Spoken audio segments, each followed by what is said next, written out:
Ever wondered how businesses navigate the turbulent waters of uncertainty and risk?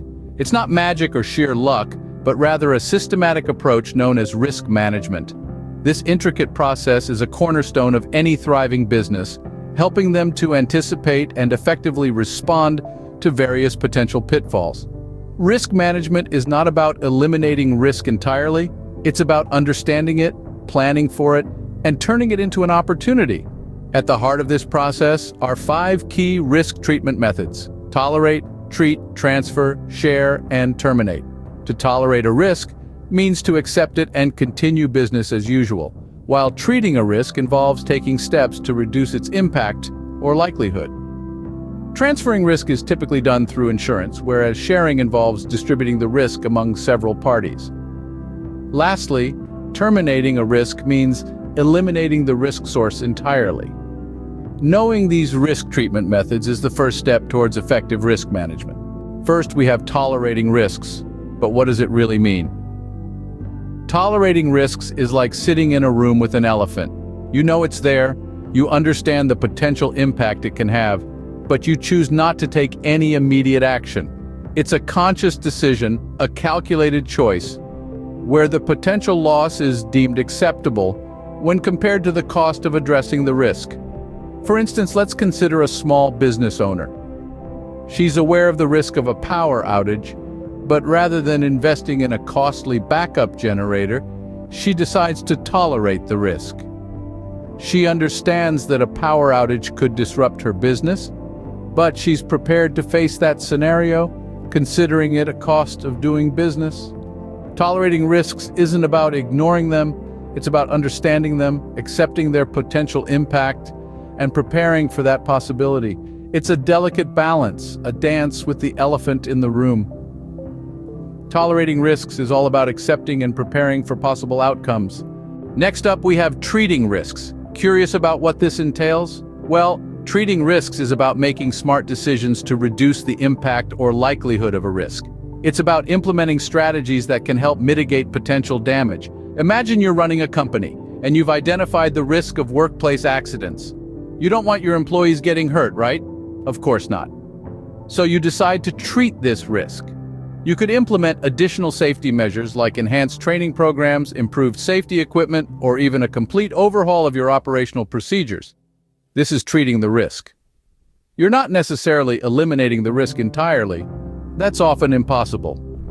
But you're taking proactive steps to minimize the risk's potential impact. Treating risks isn't about reacting to problems as they come up.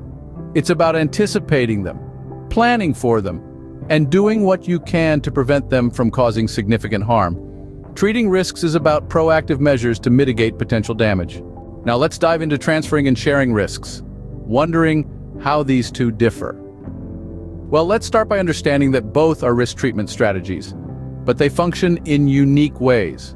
Transferring risks is like passing a hot potato. It's about moving the potential impact of a risk to another party. A common example of this is insurance. When you buy insurance, you're transferring the financial risk of a potential negative event, such as an accident or illness, to the insurer. The insurer, in return for a premium, agrees to bear the financial burden if the event were to occur. So, in essence, you're paying someone else to take the risk off your hands. Now let's switch gears and talk about sharing risks. This is a different ballgame altogether. It's not about passing the risk to someone else, but rather, it's about distributing the risk among several parties. Think of it as everyone on a team agreeing to shoulder a part of the potential impact. A classic example is a joint venture, where multiple businesses come together to undertake a project, sharing not only the potential profits but also the risks. In both cases, the goal is the same: to lessen the potential impact of a risk. Transferring and sharing risks are about distributing the potential impact to lessen the blow. Finally, we tackle terminating risks. Sounds pretty final, doesn't it? But what does it really mean in the world of risk management? Terminating risks isn't about dispatching some risk monster with a silver bullet, no.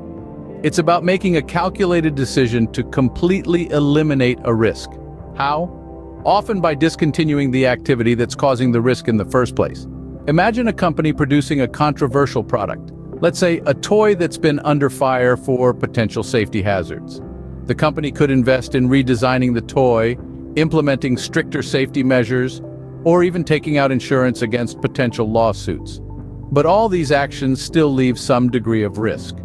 If the company wants to absolutely, positively, no doubt about it, eliminate this risk, there's one surefire way to do it. Stop making the toy. That's right, pull the plug, cease production, end of story. That's terminating a risk. It's a drastic measure not to be taken lightly. It may mean giving up potential profits or changing a company's direction entirely. It's not always the preferred or even the most practical solution, but sometimes it's the only way to ensure a risk doesn't come back to bite you. So remember, risk management isn't just about managing or reducing risks. Sometimes it's about making the tough call to terminate them. Terminating risks is a drastic but sometimes necessary step to completely eliminate a risk.